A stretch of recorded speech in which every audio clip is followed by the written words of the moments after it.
අයිබෝවන් දුවල පුතාලා හැමෝටම අද අපි මේ වීඩියෝ එක හරහා කවුරුත් අමාරුයි කියන ජ්‍යාමිතිය ගානේ 2010 අවුරුද්දේ O level ගාන සාකච්ඡා කරලා දෙන්න බලාපොරොත්තු වෙනවා. මේ වීඩියෝ එක නරඹන්න කලින් දරුවෝ හැමෝම මේ ගාන හදන්න මුලින් උත්සාහයක් දරලා අමාරු කොටස් මේ වීඩියෝ එක බලලා තේරුම් ගන්න කියන කාරණාව මතක් කරනවා. එහෙනම් හැමෝගෙම අධ්‍යාපන කටයුතු සාර්ථක වෙන්න කියලා ප්‍රාර්ථනා කරලා අපි යමු වීඩියෝ එකට. හරි. ABC ත්‍රිකෝණයේ AB සමානයි AC වේ. එතකොට අපි AB සමානයි AC කියන එක අපේ ඔළුවට ගත්තා.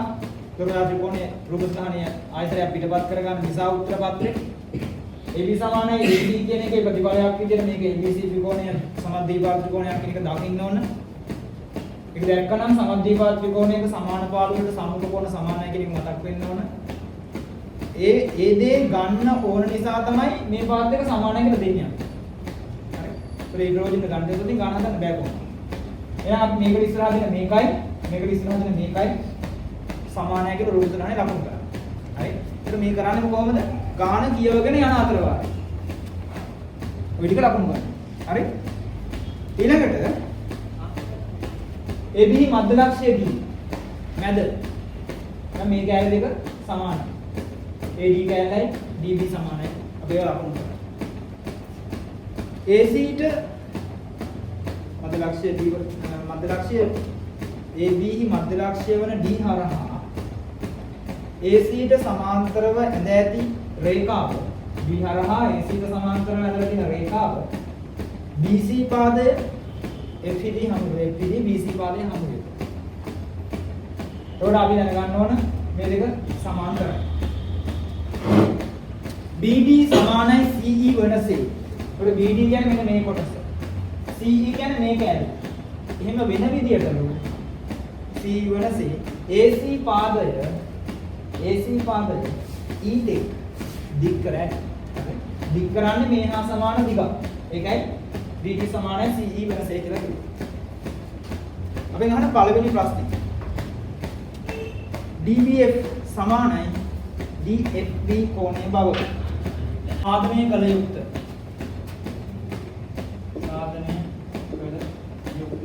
ක්‍රියාගත්තා.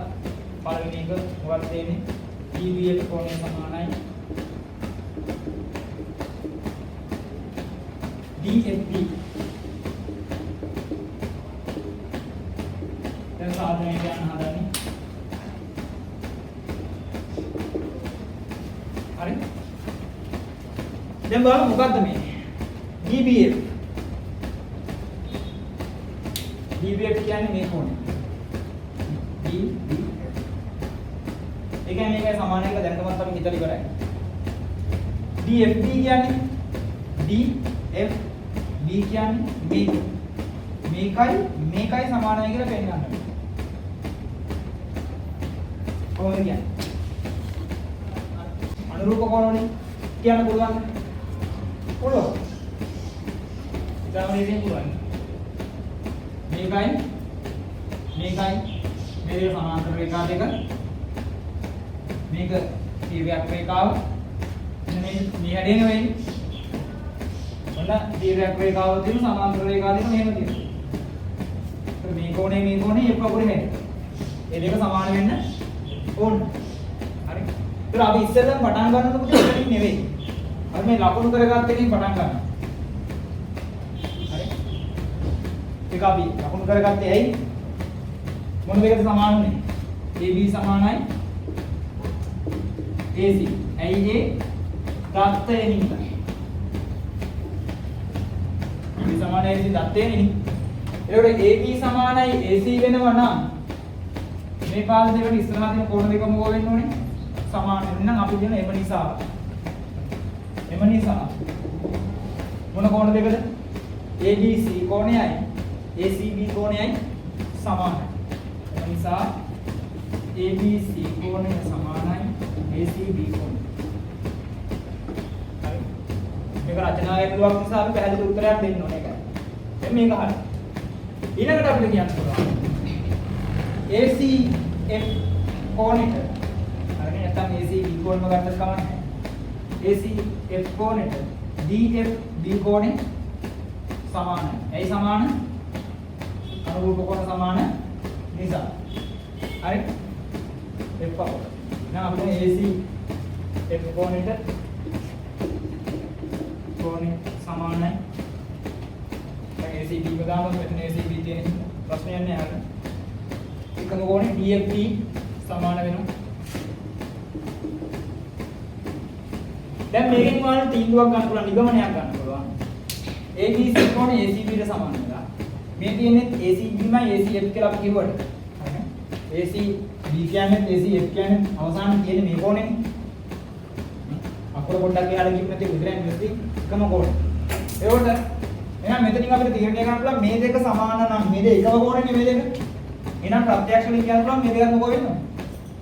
සමාන මේ එකම කොනයකට මේකට මේක සමානයි ඒකටම වෙන එකක් සමාන නම් එම නිසා අපි කියනවා ABC කෝණය සමානයි DFB කෝණය. දැන් බලන්න ABC කෝණය කියන්නේ මොකක්ද කියන්නේ? ABC කිව්වා ඒකම නෙමෙයිනේ DBF කියන්නේ. ඒක ඇලවනේ අපි අකුරු ටික පොඩ්ඩක් එහා මෙහෙම මෙතනින් අරගෙන මේක හරියට යනකොට මෙතනින් නවත්තලා. ඒක DBF. හරි. DFB කියන එක අපි දැන්නම තරම් තියෙනවා. එහෙනම් ABC කෝණය අපිට දැනන්න පුළුවන් ඒ නිසා. ABC කෝණය අපි මේකේ තියෙන එක දාමු මොකක්ද? DBF. ඒ නිසා DBF කෝණය සමාන නැහැ. DF ඔන්න ප්‍රමාණිකව ගණන හදාගෙන යන විදිහ අපි පටන් ගන්න දීපු දත්තයි. ඒ දත්තෙන් ගන්න නිගමනය ඊළඟට ලියනවා. හරිනේ? එතනට හේතු වල යන්න පුළුවන් මොකද්ද හේතුව? සමද්විපාද ත්‍රිකෝණයක සමාන පාදවලට සම්මුඛ කොණ සමාන නිසා තමයි මේ කොණ දෙක සමානයි කියලා ගත්තේ. ඒ හේතුව මෙතෙන්ට ලියන්නේ. මෙතෙන්ට ලියන හේතුව අනුරූප කොණ සමාන නිසා අපි එක කකුලෙන් මේ කොණ දෙක ගත්තේ. හරිනේ? අනුරූප කොණ සමාන නිසා දැන් අනුරූප කොණ ඒකෙන් මෙතන ඇවිල්ලා ප්‍රත්‍යක්ෂයක් නේ ගත්තේ. එකම කෝණයකට දෙයක් සමානලා තියෙදි අපි අනිත් දෙක සමානයි කියලා ගන්න. මේක ප්‍රත්‍යක්ෂ. ඒකේ අවසාන උත්තරේ මෙන්න. මොනවද ගානත් හැදිලිව පිළිවෙලකට හදන විදිහ.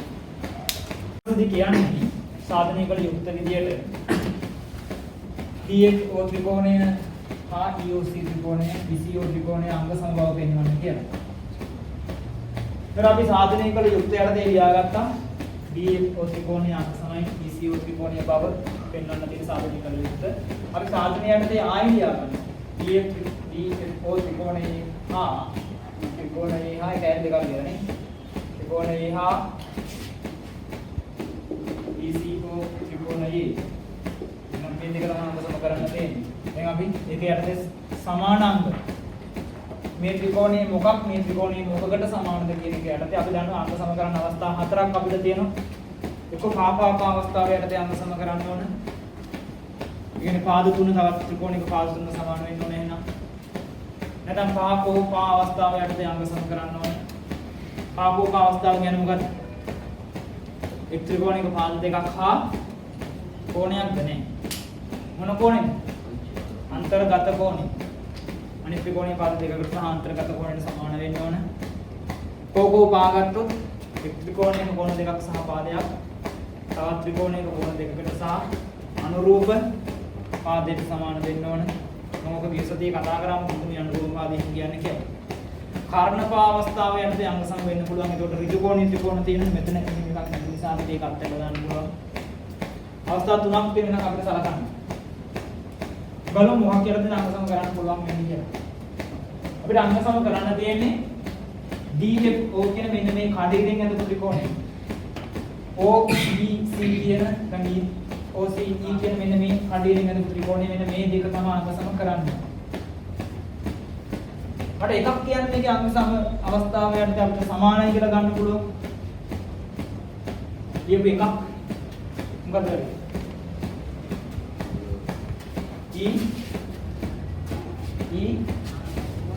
O C කෝණය සමානයි F O D කෝණය. ඒක හරිද? හරි. ඇයි? මොන කොන්ද? ප්‍රතිමුඛ කොන. එහෙනම් මම ඇස් පේන්න ඕන වැඩේ දකින්න නම් මොන හරි දෙයක් පේනවා. හරි. මොන හරි දෙයක් පේනවා ඇස් වල බැලුවොත්. එයා හරි මේ කොන් දෙක සමානයි. හරි. දෙක ප්‍රතිමුඛ කොන. එහෙනම් අපි ලියමු. මොකද ලියන්නේ? දැන් අපි ඉස්සෙල්ලා ලියන්න තියෙන්නේ DFO එකනේ. මේ ත්‍රිකෝණය තමයි ඉස්සරහින් තියෙන නිසා මම මේ ත්‍රිකෝණයේ අංගය ලියන්න ඕනේ ඉස්සෙල්ලා. D O F කෝණයයි C O E කෝණයයි සමානයි. D O F කෝණයයි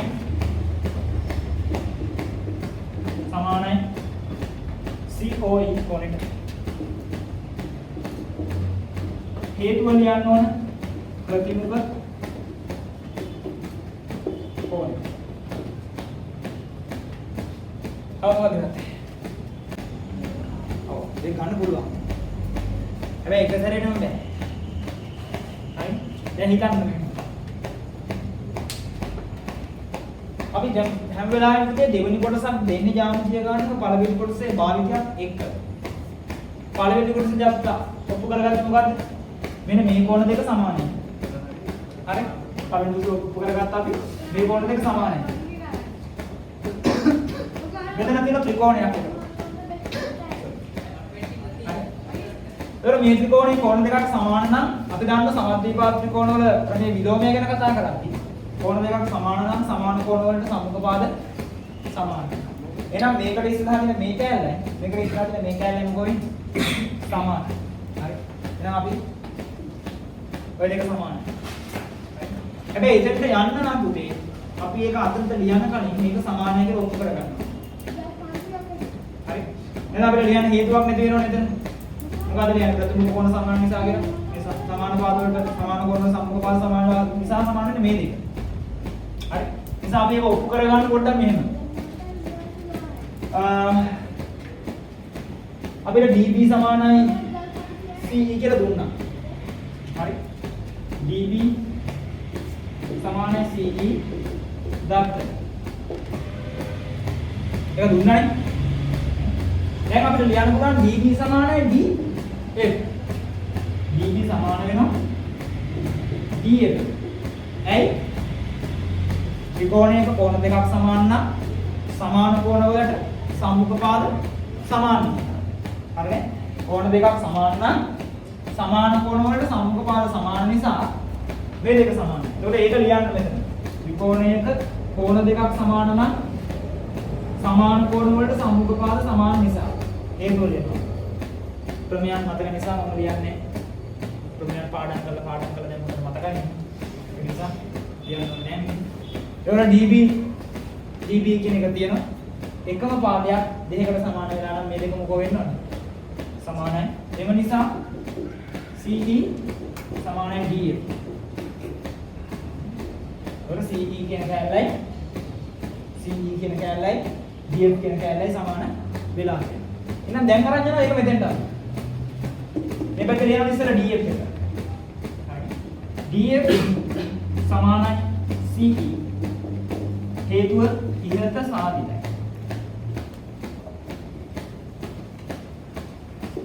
ඒක ඇත්ත කරක සාධනය කරලා තියාගන්න. හරි? ඒක එක සැරේටම මෙතන දෙන්නේ නෑ අපි පැහැදිලි තර්කයක් දෙන්න බෑනේ ඇයි එහෙම ගත්තේ. ඒ නිසා මේ පැත්තට පොඩි දෙයක් ලියන්න දෙන්නේ. ඒක අපි දෙල සාධනය කරගත්තා. හරි? ඊගැල සාධනය කරගන්න. කරුණු දෙකක් හරි. තව එකයි ඕනේ. ඒක හොයාගන්න යන වැඩේ. දැන් මේක අපි ප්‍රයෝජනෙට ගත්තේ නැති රේඛා දෙකක් තියෙනවනේ පුතේ. ඔය දෙකෙන් ප්‍රයෝජනයක් ගන්න පුළුවන් කියලා. මෙන්න සමාන්තර රේඛා දෙක. මේ දෙන තීරයක් රේඛාව. එන්න ඉස්සරට අපු. වෙන ඇසරවල නේ ඉස්සරට අපු. මේක ඉන්නකොට වගේ තියෙනවා. ඉස්සරට අපු අනිත් පැත්තට ඉන්නකොට වගේ තියෙනවා. ඉතින් මොකක්ද සමානයි? මේ කෝණේ මේකයි සමානයි. සමානයිනේ. මොන කෝණින්ද? ඒකාන්තර කෝණ සමාන නිසා. මේ සමාන්තර රේඛා දෙකක් තිරියක් රේඛාවකින් ඡේදක ගාන පස්සේ හැදෙන ඒකාන්තර කෝණ සමානයි. එහෙනම් අපි ලියනවා FDO කෝණය සමානයි OEC කෝණය. FDO කෝණය සමානයි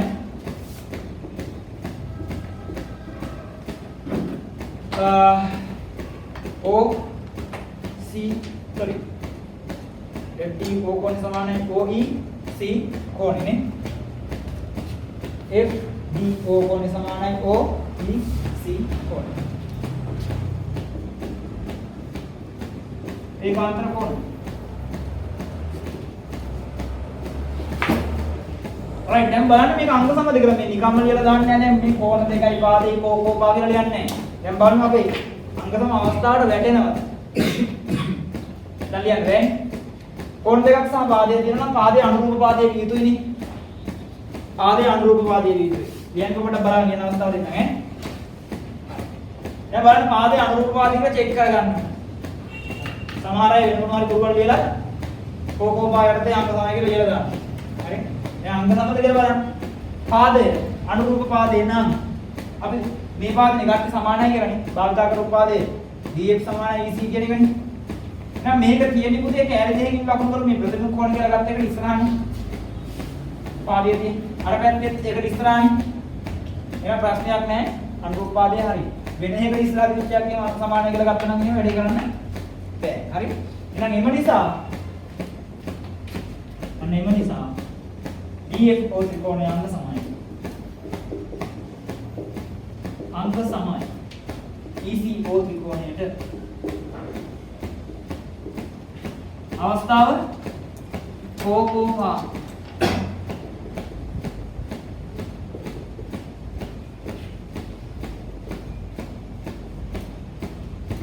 අවස්ථාව. එබැවින් මෙන්න මේක දැක්කද කියලා. මෙතන ඔයා දකින්න ඕනේ මෙන්න මෙහෙම එකක්. AB ගේ මධ්‍ය ලක්ෂණය තියෙනවා. ගාණය අපිට කිව්වා. එහෙනම් ඔයාලා හිතන්න ඕන තැන මේ කියන්නේ. හරි. ඔයා දැක්කම මෙන්න මේ දෙක මේ ටික දකින්න. ගාණ හදන්න. මධ්‍ය ලක්ෂණය තියෙනවා. මධ්‍ය ලක්ෂණය හා සමාන්තර රේඛාවකුත් ඇඳලා තියෙනවා. ඔයාලට අංගල මතක් කරගන්න. ඒකයි මම කියන්නේ ක්‍රමයන් වෙලාවම කටපාඩම් කරලා තියාගන්න. දැන් ක්‍රමයක් මතක් වෙන්න ඕන. ත්‍රිකෝණයක එක් පාදයකට සමාන්තරව තවත් පාදයක මධ්‍ය ලක්ෂණයෙන් රේඛාව මගින් ඉදිරි පාදය සමච්ඡේද කරනවා. මතකද කොහොමද කියන්නේ? මධ්‍ය ලක්ෂණ. ඒ කියන්නේ හද ක්‍රමයන් කටපාඩම් කරලා තියාගත්තොත් ගාන දැක්කම මතක් වෙනවා මොකද්ද මෙතනට එන වැඩි මොකද්ද මේ වෙලා තියෙන්නේ?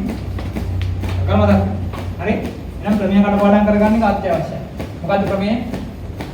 ත්‍රිකෝණයක එක් පාදයකට සමාන්තරව තවත් පාදයක මධ්‍ය ලක්ෂණ තමයි. අඳුර ලබන සමාන්තර රේඛාව මගින් ඉදිරි පාදයේ සමච්ඡේද කරනවා. සමච්ඡේද කරනවා කියලා කියන්නේ BF සමාන වෙනවා FC ට.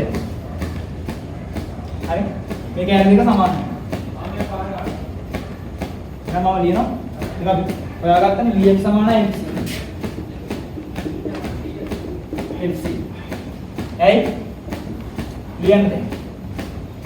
ත්‍රිකෝණයක එක් පාදයකට සමාන්තරව අනිත් තවත් පාදයක මධ්‍ය ලක්ෂ්‍ය ආරහන් ලබන රේඛාව මගින් ත්‍රිපාදය සමච්ඡේද වෙන නිසා. හරි. කටපාඩම් කරලා තියාගන්න. මම ලියන්නේ නැහැ. කටපාඩමින් ලියන්නේ. හරි. ආයතනයක් කියන්නේ මොකද්ද? ත්‍රිකෝණයක එක් පාදයකට සමාන්තරව තවත් පාදයක මධ්‍ය ලක්ෂ්‍ය හරහා අඳුර ලබන රේඛාව මගින් සමාන්තරව මධ්‍ය ලක්ෂ්‍ය අනුකූල රේඛාව මගින් ඉදිරි පාදයේ සමච්ඡේද වෙන නිසා සමච්ඡේද කරයි. සමච්ඡේද වෙන නිසා. හරි. දැන් එහෙනම් DF සමාන FC කියලා ගත්තා. අපිට කියන්න පුළුවන් FO සමානයි OC. දැන් මට කියන්නේ ඇයි එහෙම මං කිව්වේ?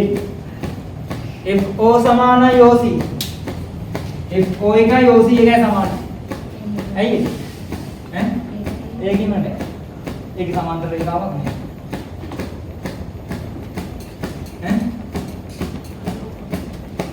FO සමානයි OC උනේ ඇයි? FO සමානයි OC උනේ අපි කලින් පෙන්නුවා පුතේ මේ ත්‍රිකෝණ දෙක අංග සමයි කියලා. පෙන්නුවනේ හරි. අංග සමය නම් අංග සම ත්‍රිකෝණ වල අනුරූපාංග සමානයිනේ. ඒක අනුරූපාංග මොකද්ද? මේක කියන්නේ මේකට ඉස්සරහා තියෙන එක. මේ කියන්නේ මේකට ඉස්සරහා තියෙන එක. හරි. එහෙනම් FO සමානයි OC වෙන්නේ ඇයි? අංග සම ත්‍රිකෝණ වල අනුරූපාංග සමාන වන නිසා. හරි. අන්න ඒක හේතුව. අංග සම ත්‍රිකෝණ වල ඉතිරි අනුරූපාංග සමාන නිසා. මෙතන කියන්නේ ඒක. හරි. එහෙනම් ඒක හරි. දැන් හිතන්න මෙහෙම. මේ ඔක්කොම දිග 4යි a නම් BC කියන්නේ 4යි a නම් BC මම ඔයාලට හදලා පෙන්නලා ඉවරලා ඉස්සෙල්ලා ගණන ලියන්න. BC කියන්නේ 4යි a නම් මේකයි මේකට දෙකට බෙදුනහම මේක ඇල්ලක් කීයයි? 2යි a මේ ටිකත් 2යි a. දැන් මේ කෑම දෙක සමානයිනේ. මෙහෙන් එකක් a a a a හරි. يعني මේ කෑල්ල වගේ හතරක් තමයි BC කියන්නේ. ඒක තේරෙනවනේ? A A I A කියන්නේ මේ වගේ හතරක් එකතු වුණාට පස්සේ තමයි BC කියන්නේ මුළු දිග හැදෙන්නේ. හරි. එහෙනම් BC සමාන වෙනවා OC වගේ කී ගුණයකට? 4 ගුණයකට. හරිනේ? BC සමාන වෙනවා OC වගේ 4 ගුණයකට. හරි. එහෙනම් මේ විදිහට ලියුවාම අපිට ලියන්න පුළුවන්. එම නිසා BC සමානයි 4යි OC. ඒක තේරුණානේ? තේරුණාද? තේරුණ නැත්නම් කියනවා නයි කියන්නේ. හරිනේ අපි 4යි කියලා දාලා මෙන්නේ. එහෙනම් මේක ඔයාලට මේක යාර ඥානික අත්‍යවශ්‍ය කාරණාවක් නෙවෙයි. මම මේක ඔයාලට තව තේරුම් ගන්න ඕන නිසා තමයි මම දාලා දෙන්නේ. හරි. ඔයා ගාණික එක දාලා දෙන්නන්න ඕනේ නැහැ. මේ දැන් මේක දැන් සමානයි කියලා දැක්කට පස්සේ මේකයි සමානයි දැක්කට පස්සේ කෙනෙකුට ඕන ගාන දාන්න කියලා හිතා ගන්න පුළුවන්. දැන් මේ වගේ හතරක් තමයි මෙතන දෙන්නේ කියලා. ගානක අවබෝධයක් ආවම මේකට ගාලා එන්නේ නැහැ ඕක. එහෙනම් අපි එනවා BC සමානයි 4යි. අපි OC වල උත්තර කරන්න. එහෙනම් ඕක බලන්න. මේ පැත්තම 4ෙන් බෙදන්න. මේ පැත්තේ 4 කැවිලා. OC සමාන BC බෙදීම 4යි කියලා කියන්නේ 4ෙන් එකයි BC තමයි. මොන ගානක්? දැන් ප්‍රමේයන් ටික මතකයි. PF EC ගුවාම අපි නිර්මාණයක් කරගන්නේ මොකද නිර්මාණය? FE ත්‍යාග කරගන්න. PF EC චතුරස්‍රය මේක ත්‍යාග කරගන්න. මේක පණිවිඩ නෙමෙයි ගෙලිනා කරන්න. ඔක සමාන්තර ආශ්‍රය කියලා උඩ ගහගන්න. සමාන්තර ආශ්‍රය කියන ලක්ෂණ ටික මට කියන්න. සමාන්තර ආශ්‍රයයක් අඳින්න. ඒ වැඩේ පුළුවන් වෙනවා ඔක්කොම කලින් නැත්නම් සමාන්තර ආශ්‍රයයක් කරන කීනියක්. මම මෙන්න ඉස්සෙල්ලා සමාන්තර ආශ්‍රය කියන ලක්ෂණ ටික පොඩ්ඩක් මතක් කරගන්න. ඔය දිනේ සමාන්තර ආශ්‍රය. හරි? මේක සමාන්තර. හරි. සමාන්තර ආශ්‍රයක තියෙන ලක්ෂණ. එකක්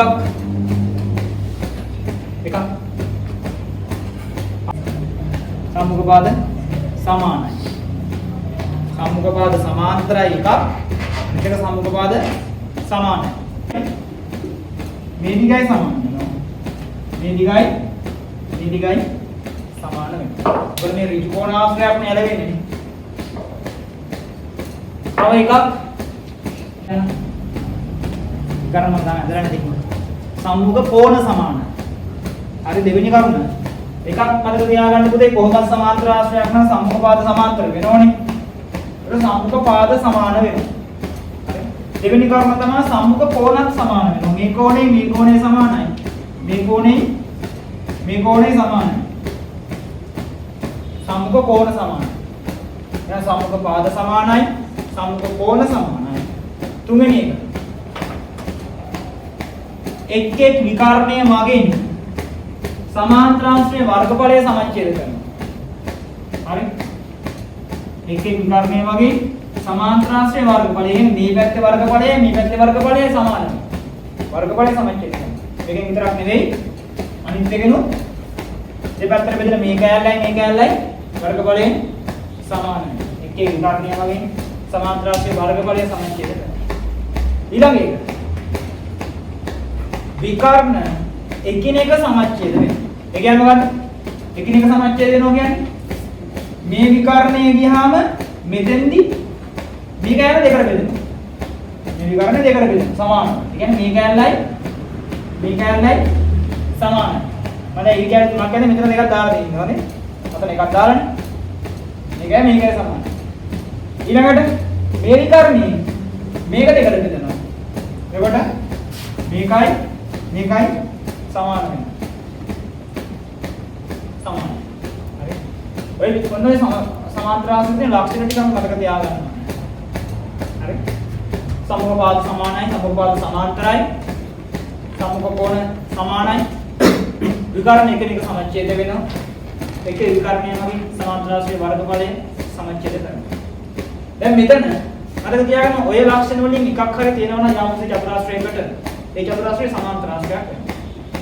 දැන් මෙතනට ගියාම FO සමානයි OC කියලා අපි කලින් පාවිච්චි කරා. නිසා ඒ කැලේ හැම දෙයක් ගන්න පුළුවන්. ඒ වගේම තමයි DO සමානයි OE. ඒක වෙන්නේ කොහොමද? ඒකත් අපි කලින් අංග සම කරපු ත්‍රිකෝණේ අනුරූප පාදයේ අපි මුකුත් ලකුණු කරපු නැති එකට ඉස්සරහා මුකුත් ලකුණු කරපු නැති එකට ඉස්සරහා පාද අනුරූප පාදනේ. එහෙනම් අපි ওই දෙකටම දාලා ඒක පොදු හේතුඵල ලිව්වත් ඇති. හරි. ගාන ලියන්නේ පුතේ අපි දැකලානේ. යම්කේ ගාන එහෙමයි. ඉස්සෙල්ලා තිය කරන්නේ දාගෙන. පස්සේ තමයි ලියන්නේ. හරි. එහෙනම් අපි ලියනවා මොකද්ද? FO සමානයි OC. ඊළඟට DO සමානයි OE. හේතුව මොකද්ද? අංග සම ත්‍රිකෝණ වල අනුරූපාංග සමාන නිසා. අපි අංග සමය කියලා ත්‍රිකෝණ වෙන්නවනේ කලින් නේ. මේ ත්‍රිකෝණ දෙක අංග සම කරගත්ත කලින්. මේ තියෙන දැන් අනුරූපාංග. අංග සම ත්‍රිකෝණ වල අනුරූපාංග සමාන නිසා.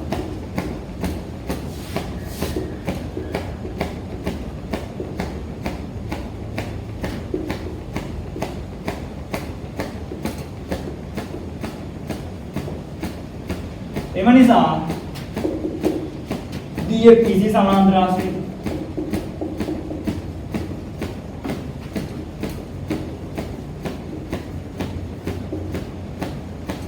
හේතුව චතුරාශ්‍රයක විකර්ණ එකිනෙක සමච්ඡේදනය වේ නම් එම චතුරාශ්‍රය සමාන්තර ආශ්‍රයයක් වන නිසා චතුරාශ්‍රයක විකර්ණ එකිනෙක සමච්ඡේදනය නම් එම චතුරාශ්‍රය සමාන්තර ආශ්‍රයයක් වන නිසා වෙලා අපි හේතු සායිදව පැහැදිලි කරනවා.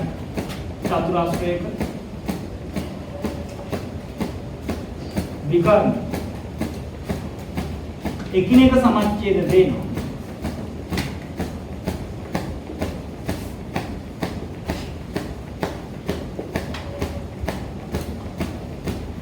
එම චතුරාශ්‍රය සමාන්තර ආශ්‍රයයක් වෙන